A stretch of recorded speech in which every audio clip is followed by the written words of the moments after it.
the second unit. The second unit is all about sorting problem.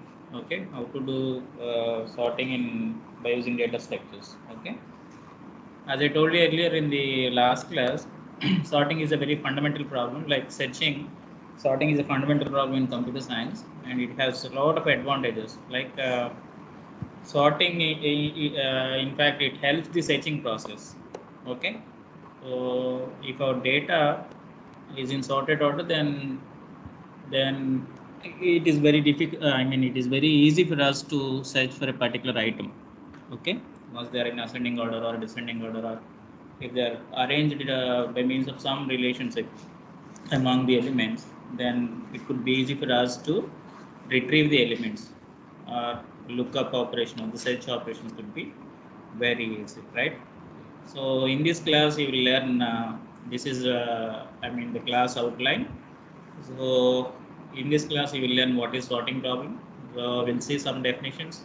Then we'll look into the various sorting algorithms like insertion sort, bubble sort, shell sort. These are all some primitive sorting techniques.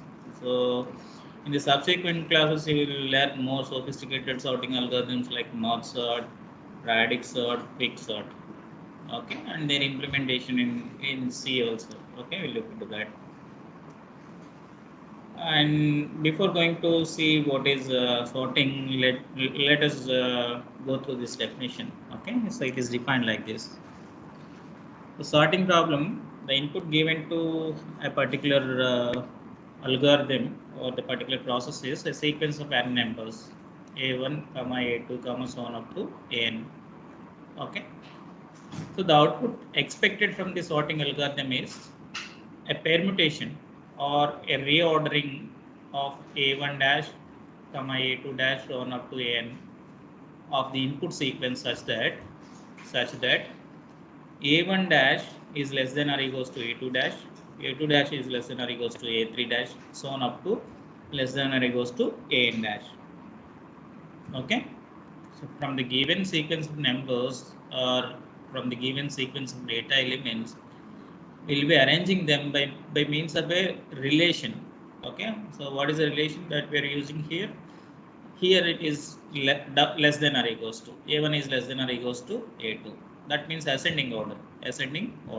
Sometimes it may be descending order. Sometimes it may be, we may use some other relation also, like all the alphabets followed by all the numbers.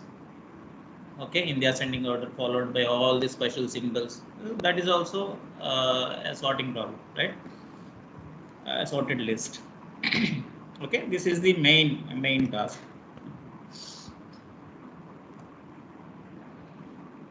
So if you want to do sorting, basically they are categorized into two types: internal sorting and external sorting. So in internal sorting, what happens is the data to be sorted is all stored in the computer's main memory. That means, say suppose if you want to sort 500 elements, 500 random list of elements, those 500 random list of elements must be stored in the main memory in the sense RAM, in the system's RAM. Okay, so if you do like that, then it is called internal sort. That means, we are using the RAM for the sorting purpose, the main memory for the sorting purpose. So sometimes it is not possible. Like if you want to sort bulk data, like say big data in terms of GBs or TBs or PBs, petabytes, right? So usually, as you all know, RAM is very, somewhat costlier than the hard disk or the secondary storage memory devices. Okay. So because of that limitation, we'll have less amount of RAM when compared to the hard disk or the secondary storage in general in our systems, right? So if you want to sort bulk data, it is not possible to keep all the input data into the RAM. Okay, so suppose you want to sort 6 GB of input data, but your RAM is of size, say let us assume it is of size only 2 GB. Okay, right? So you cannot sort that 6 GB of data by using 2 GB of RAM. Okay, what we have to do? So we have to pick the portion, say 1 GB first. From the first, we'll store our input into one of the secondary storage devices. Then we'll swap in that a small portion of the input data into the RAM, and we'll apply the sorting algorithm. So once we done, we'll write back the result, the partial result back into the external drive. Then we'll pick the next portion, next 1 GB, like that we'll do. Okay, so that is what we call external sorting, right? In external sorting, we'll be using additional storage devices like secondary storage devices like pen drive or an external hard disk or the system hard disk or something like that. Okay, so when you compare internal sorting with external sorting, internal sorting is usually very efficient. Why? Because all the data that to be sorted, is present in the main memory. No, main memory is a processor memory. Okay, it is very fast when compared to the external sorting. In external sorting, what happens is like you have to do a lot of swap in and swap out kind of thing. You have to write the partial results back into the hard disk. Then you have to pick the next data to be sort into the main memory. Okay, so there is a load and store kind of things, redundant load and store kind of things between main memory and the hard disk. Okay, obviously it will take some time, some extra time to do all these operations. That is the reason why it is slower. Okay, and also it depends on the IO device speed. Okay, in some systems, so that means it is machine pragmatic dependence, right? So it depends on the peripherals, speed of the peripherals and all also, right? So in this class, we are not going to see the external sorting algorithms. That I think as per your syllabus, they are not there. So we'll look into only internal sorting algorithms only, right? So example for external sorting algorithm is polyphase merge. Polyphase merge sort is there. Merge sort is the internal sorting algorithm, whereas polyphase merge is external sorting algorithm, right? So there is another term called in-place sorting. So in-place sorting means, as the name implies, the amount of extra space required to sort the data is constant with the input size. In other words, I can say, suppose you have taken an input of size 10 in an array. Okay, after sorting, the same input array contains the desired results, sorted order of the given input. Then that is what we call in-place sorting. Okay, that means we are not consuming any extra memory or extra space or an extra array to store the results or the temporary results or the partial results of the process. Okay, the input, we are using the same array to hold the input as well as to place the output. Okay, right? So that is what we call in-place sorting. Usually in-place sorting, among the internal sorting techniques, in-place sorting is somewhat efficient in terms of space complexity. Okay, why? Because it will use less space when compared to the other sorting techniques other than in-place, right? So as you told earlier, there are plenty of ways in which you can sort your data, right? In computer science also, there are plenty of algorithms, right? So some of them are listed here. So you can see we have insertion sort, selection sort, bubble sort, heap sort, radix sort, merge sort, quick sort, polyphase merge sort, like that. Okay, so there are plenty of algorithms, plenty of sorting techniques are there.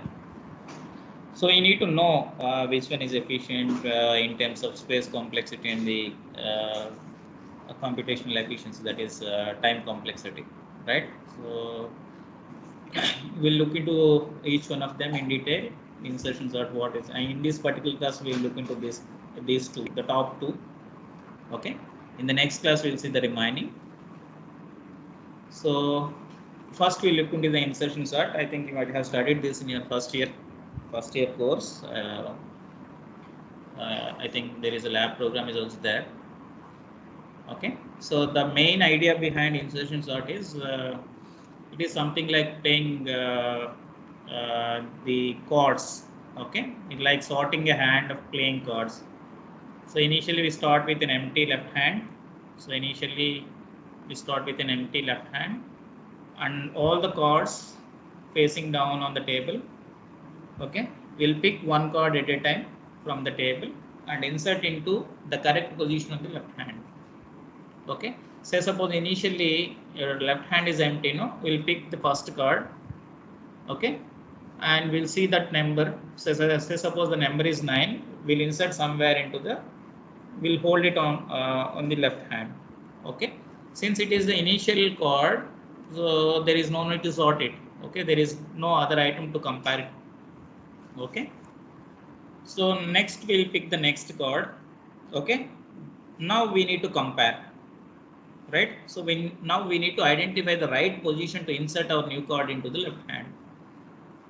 Okay, so suppose the next card happens to be say 5, then what I have to do, the 5, I mean the second card must be inserted much before the sorry, before the first card. Why? Because the first card face value is 9.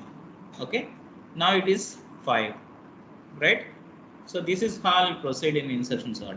Okay, the cards held in the left hand are sorted. These cards were originally the top cards of the pile on the table, right? So how long you have to do this? Until your pile exhausts. Okay, right? So here is a animation you can see. So already there are 6, 10, 24, 36. There are 4 cards already in the sorted order. Now I want to insert a new card called 12, right? To insert 12, we need to make room for it by moving what? So what is the right position to insert 12? The right position is after the 10 and before the 24. Okay, since 12 lies between 10 and 24, so the right position is that one. So we have to make room for 12 in between 10 and 24, right? So that's what we will do here. So we'll move 24 and 36 one cell ahead so that it will make room for the next coming element, that is 12. Now we'll insert 12 into that place, right? So how to implement this? So here the idea is same. In the implementation, we'll follow the same idea. We'll start with an empty list. Okay, initially we'll start with an empty list, right? So we'll pick one element from the input array, the first element, usually the first element. Okay, we'll place it into the sorted array, the initial array, right? Say suppose, let us assume at each iteration, this is an example for in place sort, right? Our input array is 5, 2, 4, 6, 1. There are 5 elements, okay, in this random order. At each iteration, what we'll do is we'll divide the array. This is a logical division, okay? We'll divide the array into 2 subarrays, okay? The first subarray holds the sorted list, and the remaining subarray holds the unsorted items or unsorted list. Okay, so first we'll pick the 5, right? So I think there are 6 elements, 3 is also there, 5, 2, 4, 6, 1, 3. Okay, so first we'll pick 5. Now 5 is sorted since we have only one element. Okay, we'll move it onto the far left index of the array, right? So now we'll pick the next element, that is 2. Okay, now we'll compare 2 with the current sorted array elements. Like since we have only 5 here, 2 is compared against 5, 2 is less than 5. So we'll arrange them in the right order. Okay, 2 and 5. So that means we have inserted 2 before 5. Okay, so after this iteration, we have, see, this portion is the sorted array, the remaining one is the unsorted array. Okay, on the sorted array we have 2 and 5. On the unsorted array portion we have 4, 6, 1, 2. Okay, in the next iteration, what I have to do? You have to pick an element from the unsorted subarray and you have to compare that against the sorted array elements. You need to find out the right place to insert. Okay, so as you can see here, the next element is 4. The right place to insert 4 is in between 2 and 5. Okay, so 4 is greater than 2 and less than 5. So what you have to do? You have to make room.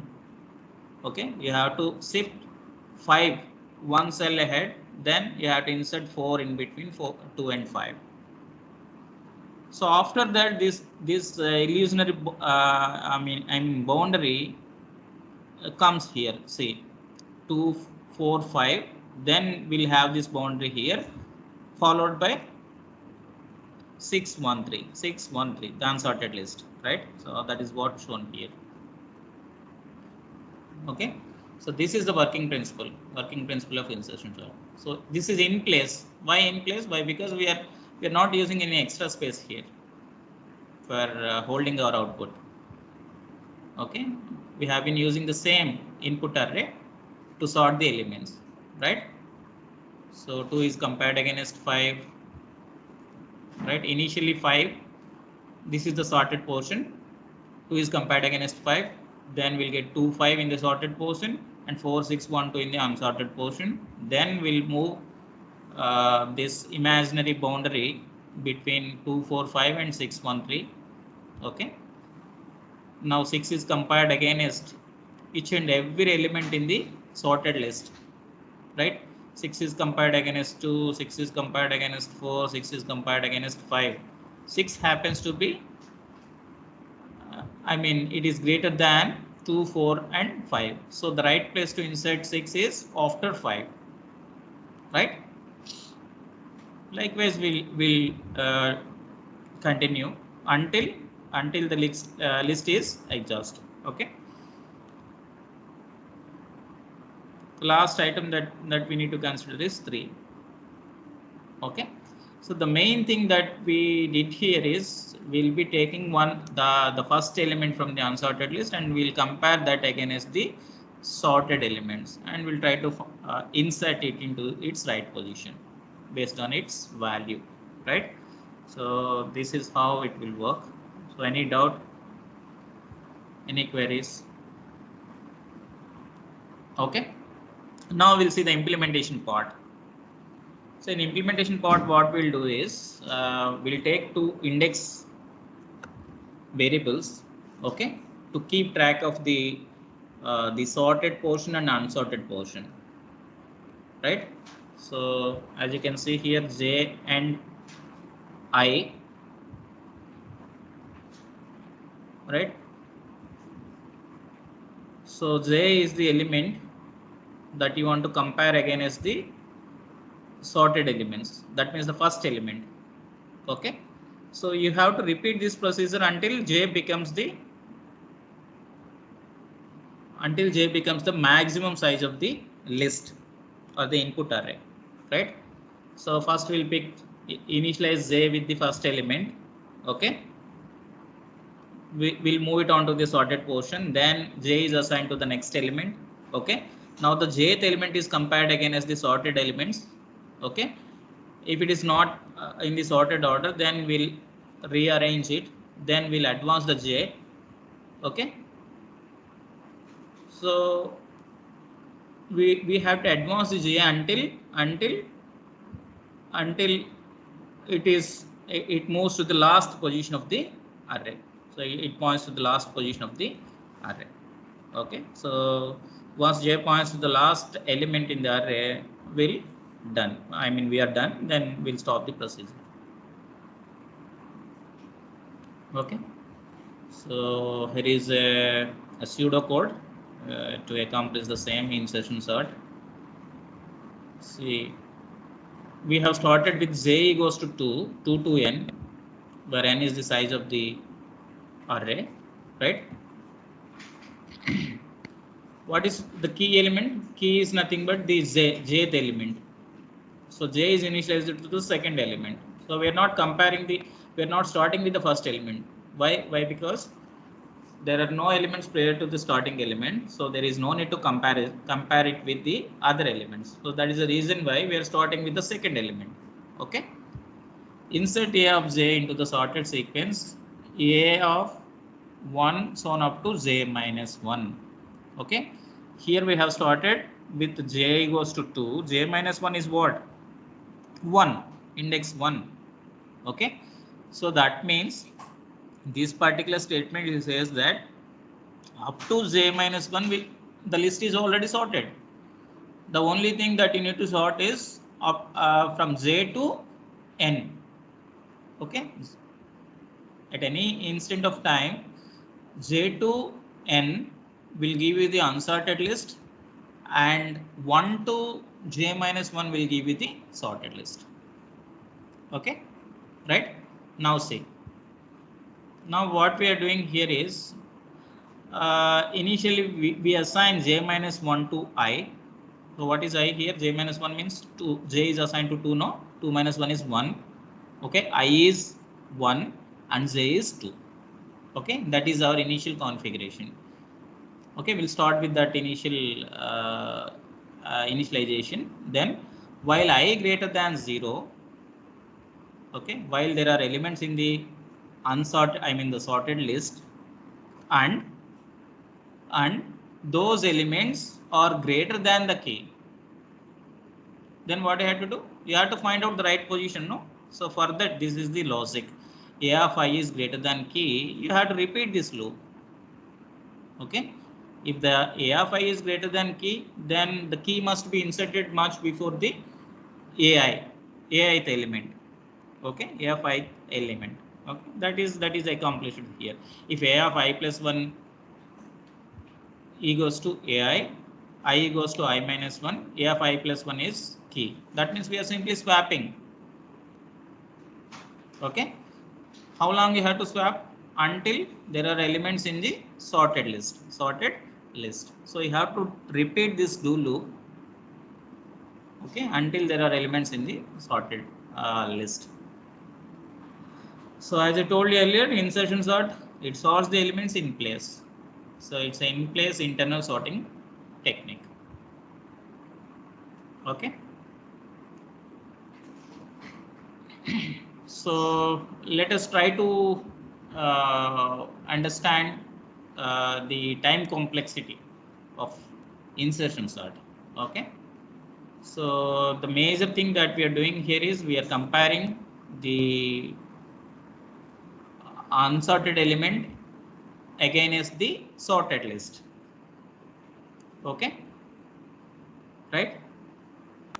So what is the key component here? The tj times of the while statement is executed at iteration.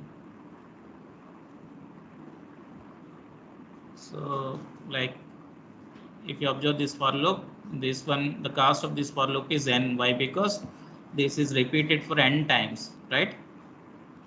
So let us assume the cost is C1 for this particular statement, the first statement. For the second statement, C2, this particular statement is executed for n minus 1 times. Why? Because here j starts with 2, no? J is starting from 2 to n. Okay, that means n minus 1 times. Okay, the cost of executing this particular statement in the loop is n minus 1. Okay, that means this particular statement is repeated for n minus 1 times. Next, this is just this is also loop statement, no? And this particular loop statement is repeated for n minus 1 times. C5, this is also loop. Okay, so this loop is repeated for n minus 1 times. Okay, altogether the it is very early to say about this. This is something called asymptotic time complexity. So I will take a separate class to give you to explain this concept, okay, in the later classes. But the main thing that we are considering here is we are not going to consider these constant times, okay. So we'll take only the main component. The main component is this n minus 1 plus n minus 1 plus n minus 1, like that, okay. So this is something like a n plus b, order of n.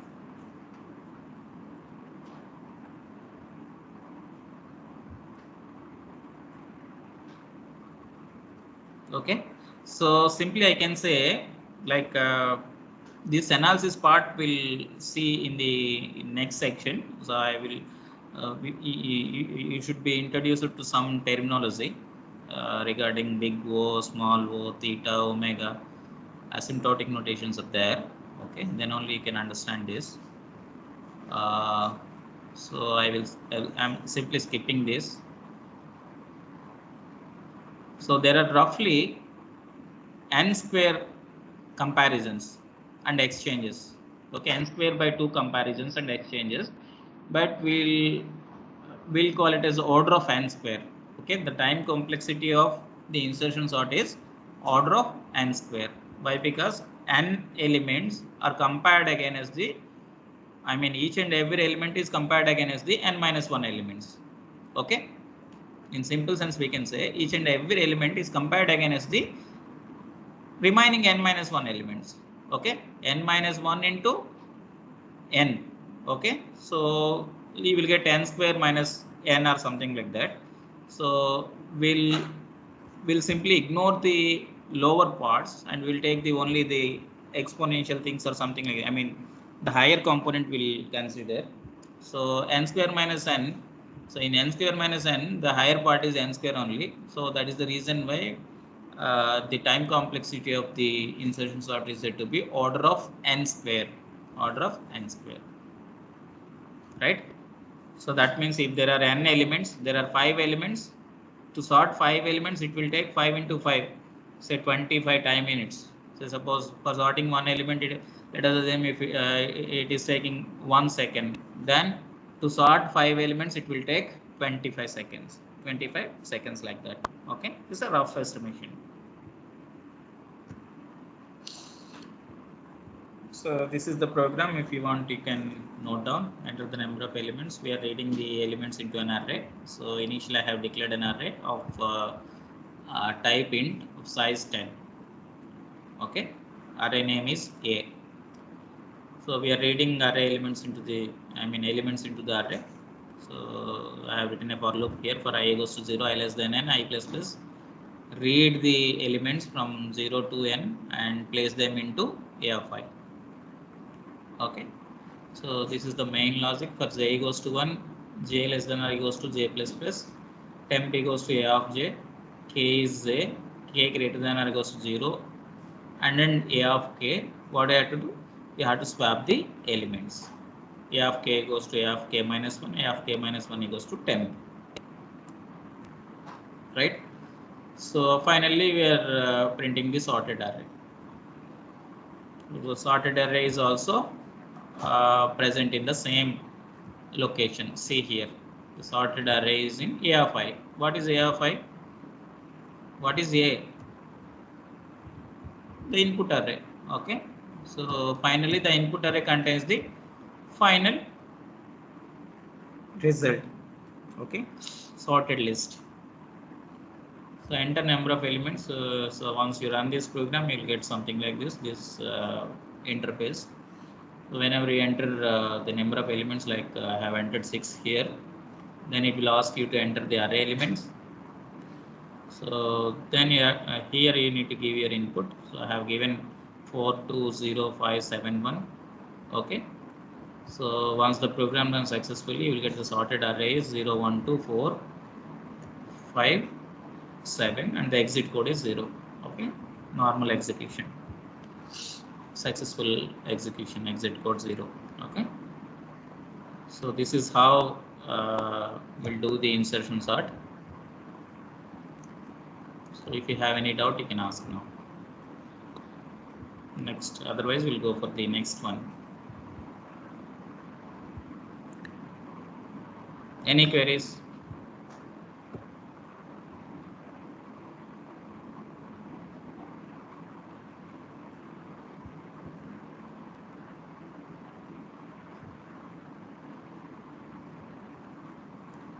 Sir, can we have negative numbers in the list?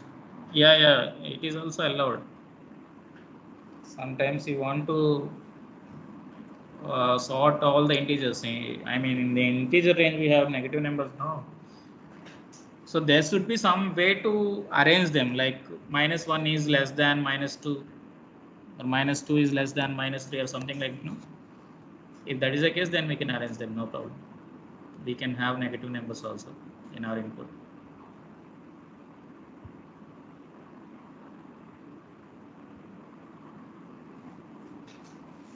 So if you have any doubt, you can post it on the chat box,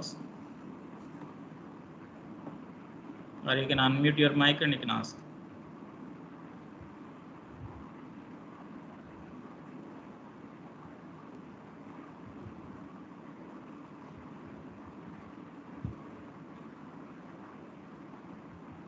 Roll number 1, are you there?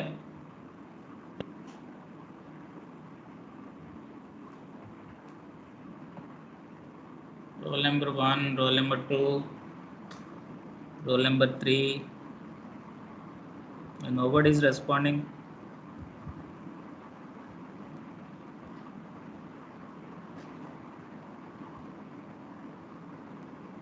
Sir, will time for sorting be same for the small list and large list? No, obviously.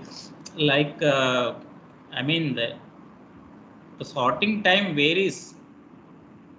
Okay, it depends on the size of the list. Like if you take 5 elements, it will take only 25 seconds. Like, or if you take 10 elements, 10 into 10, it will take 100 seconds. It is proportionate to the input size.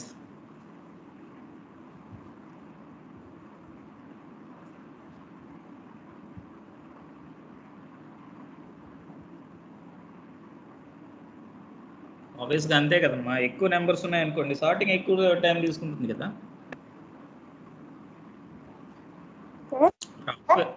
Yeah చెప్పండి.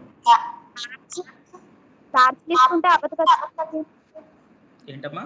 అంటే ఒక 1000 members చాలా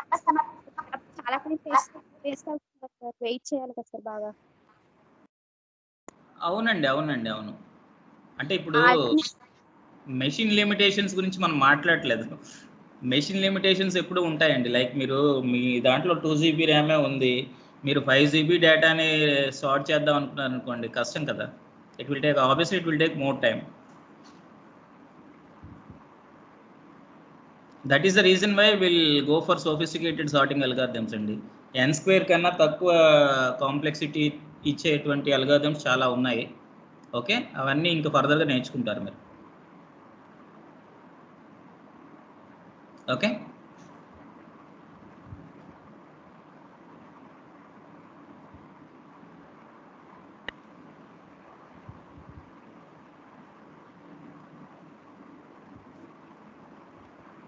ఇంకేమైనా doubts ఉన్నాయమ్మా? Roll number 1 ఎవరు? Who is roll number 1?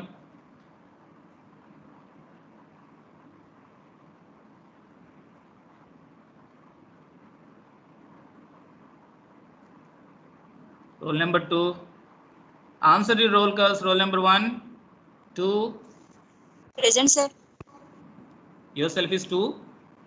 Roll number 2, sir. Okay, 3, 4. Present, sir. 4 present. 5, 6, 7. Present, sir. 7. Okay, 8. Present, sir. 9. Present. Sir, 8 present. Sir. 10. Who is 10? Roll number 10. Present, sir. 11. ఇప్పుడు mic Present, sir. 12, Present, sir. 13. 13 absent. Okay. 14, Yes, sir. 15. Hello, sir. 8 present, sir. ఇప్పుడు join అయ్యావా? No, sir. ఇందాక mic పని. Very good. 16, 17. Sir, 9 present. Present, sir. 17. Present, sir. 17 present, sir. Sir, 14 present, sir. అది ఇప్పుడు alert Sir, అయ్యారు 9 present, sir. ఇంతవరకు line లో లేరు అనమాట, కాల్లో లేరు, మీరు వచ్చారనుకుంటా, అవునా? సార్ నేను ఇందాకలా బిఫోర్ చెప్పాను సార్ నేను. Okay right. మీకు అందరికీ అర్థమైందా? ఇన్సర్షన్ చార్ట్ అర్థమైందా?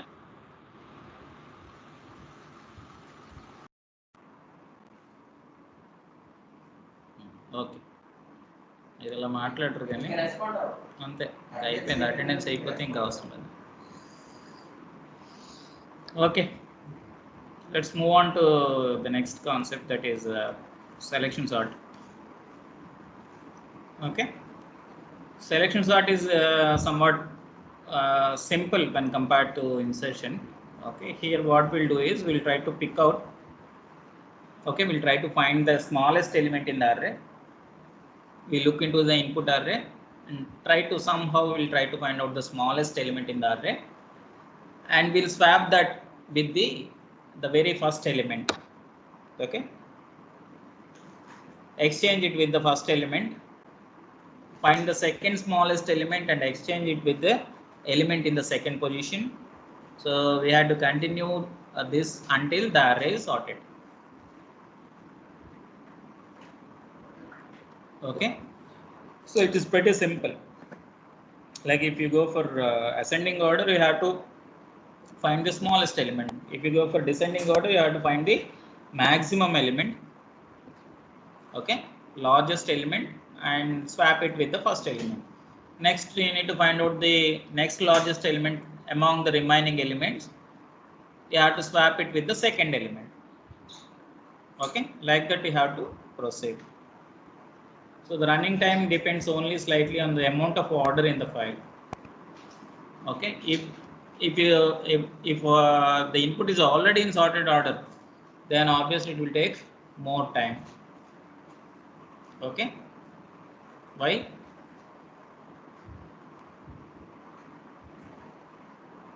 So in that case also you need to find out the smallest element. No, first we need to find out the smallest element, then we need to compare it with the we need to swap it with the correct position, right? So this is also order of n square only. So you can see here, see this example, 8 4 6 9 2 3 1. Okay, this is the given list of given array of elements input. Now we need to find out the minimum element. Okay, so let me ask you, how to find the minimum element in the given array? Can you tell me the logic? Anybody?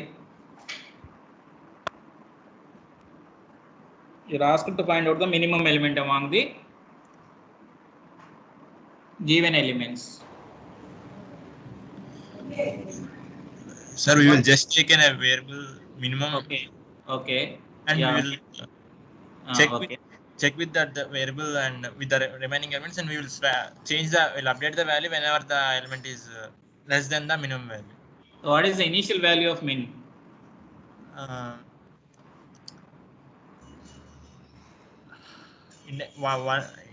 Index 1. All right. Index 1. Yeah. A of 0. Okay. Initially we start with a of 0. Okay. Min goes to a of 0. Right. Now what we'll do is, what is the next step? We will just compare the minimum value with the next index value, sir. Yes. We'll compare the next minimum variable value. Yeah. Initial min is 8. Okay. 8 is compared against the next element, that is 4. Right? Yes, sir. Then what you had? then We update the have minimum to update variable new values. min value. That means min equals to 4. Now this new min is compared against the next element, that is 6. 4 is compared against 6. Since 4 is less than 6, no, so we are not updating the min. Okay, as it is. We will go to the next step, right? In the next iteration, this 4 is compared against 9. Still 4 is less than 9, so we are not updating the min. Then this 4 is compared against 2. Now 2 is less than 4. Now we need to update the min value. Okay, now the new min is 2. Now the new min is compared against the remaining elements. The next remaining element is 3. 2 is compared against 3. Since 2 is less than 3, we're not updating the min element. Next it is compared against the next element, that is the last element, that is 1. Okay, 1 is compared against 2, 1 is less than 2. What I have to do? Finally min is updated to 1. Okay, so we have to repeat this procedure until there are no elements in the list, until we find the max, I mean the size of the, the last element, right?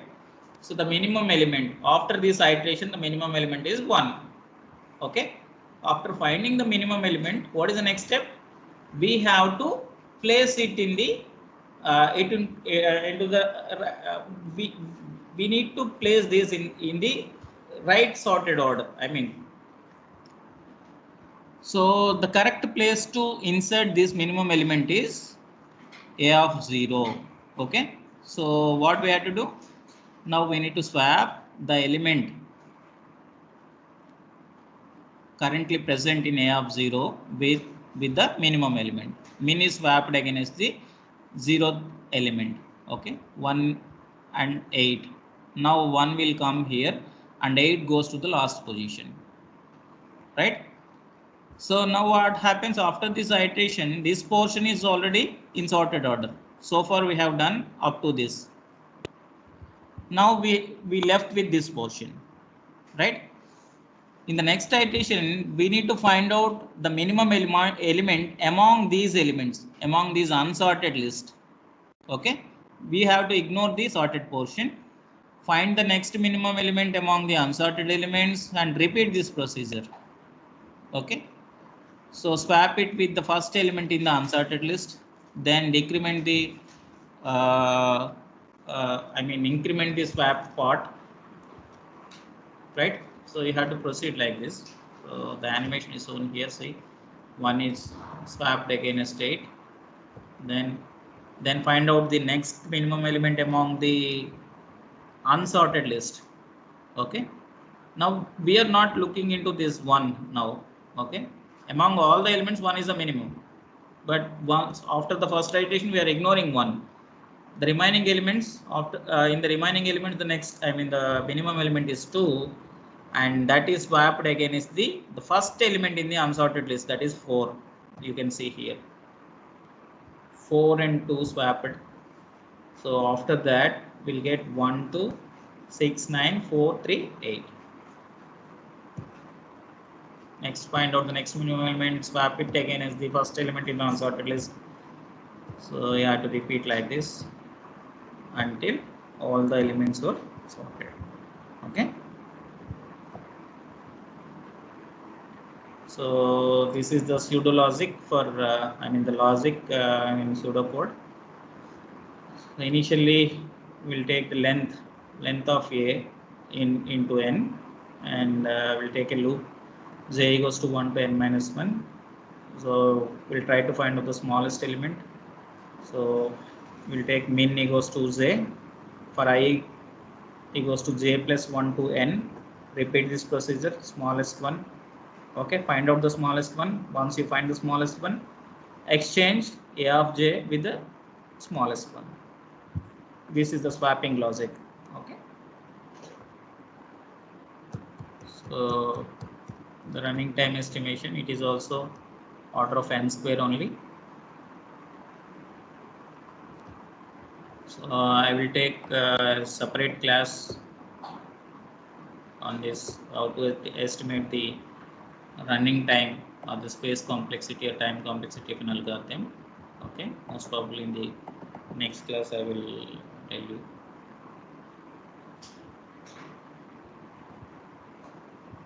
So next we'll see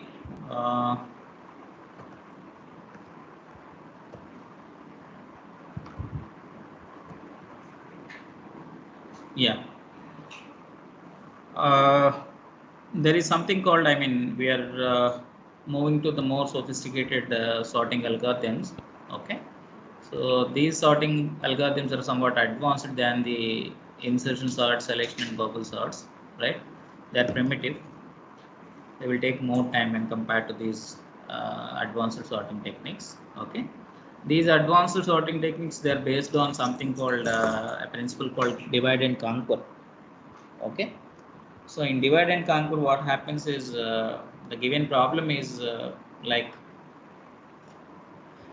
the given input is divided into sublists. Okay, we'll recursively solve each sublist. Okay, we'll recursively sort each sublist in the given program. I mean, the sorry, given input. Then we'll recursively merge them.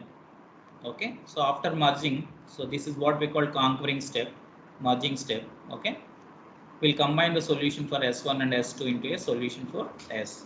Okay, so the basic thing here is divide the input data, say the input data is S, into two disjoint subsets. Okay, S1 and S2.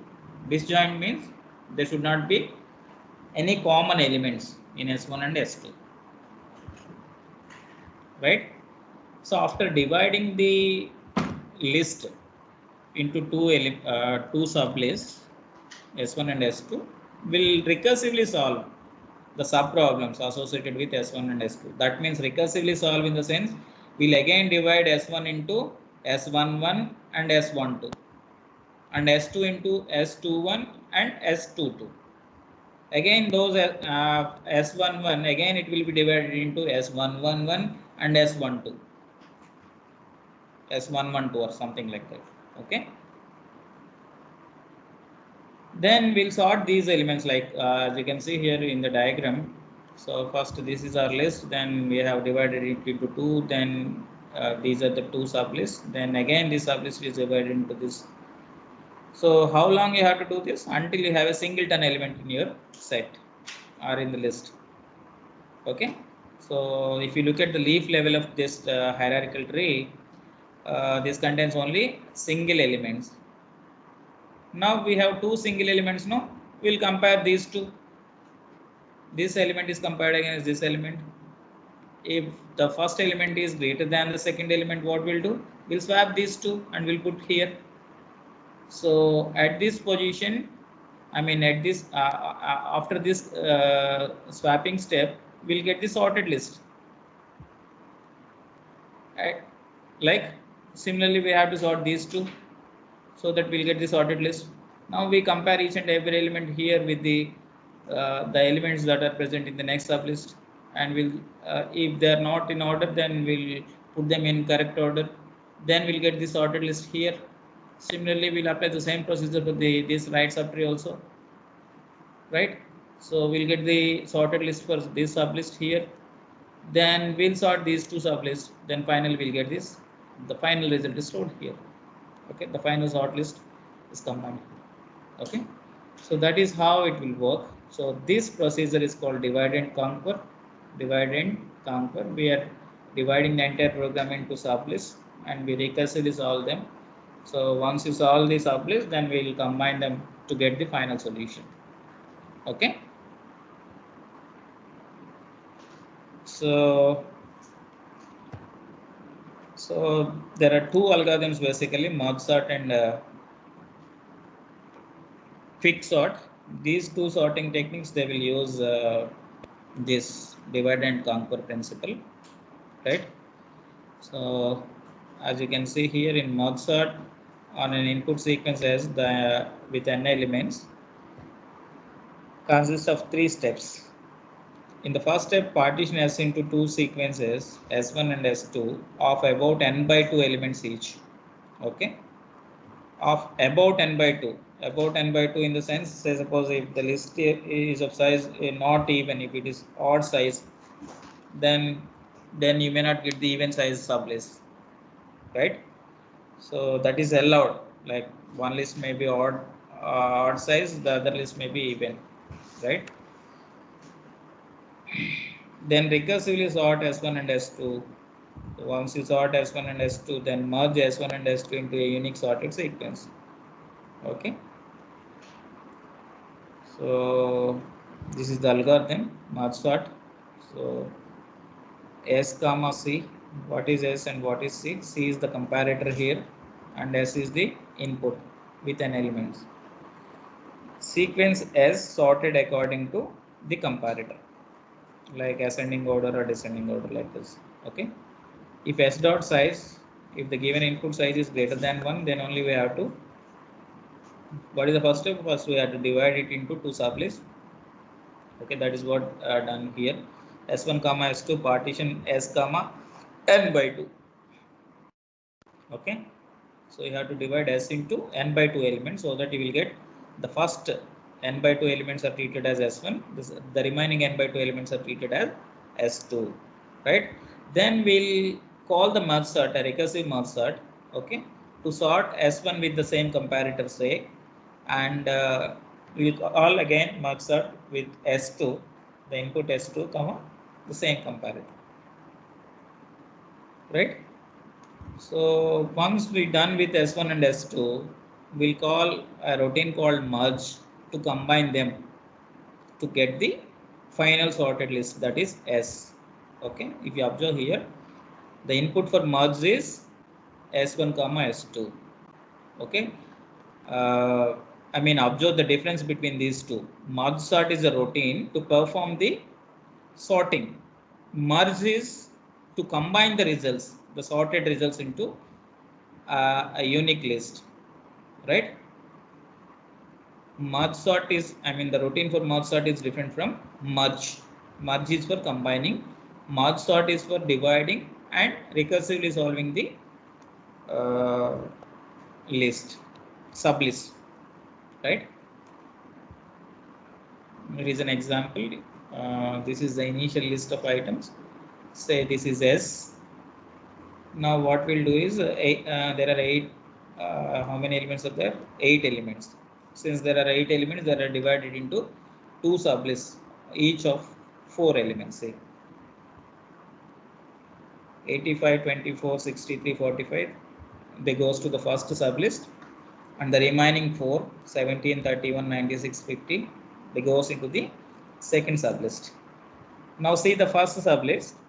We are dividing that again into 2 sublists. 85 and 24 goes into the first sublist, and the remaining 63, 45 goes into the next sublist, sub-sublist we can say, right? Now again we are if you take that 85, 24 sublist, we are again dividing that into 2, 85 and 24. Hello, sir. Yes. Sir కొంతమందికి నమాజ్ time అవుతుందండి sir, అంటే ఇవాళ Sunday కదా. ఏం time అవుతుందమ్మా? నమాజ్ time అవుతుందండి sir. నమాజ్ time అవుతుందా? Okay okay okay, we will stop here, no problem, right? We'll continue in the next class. Okay, right. Thank you. You can leave now.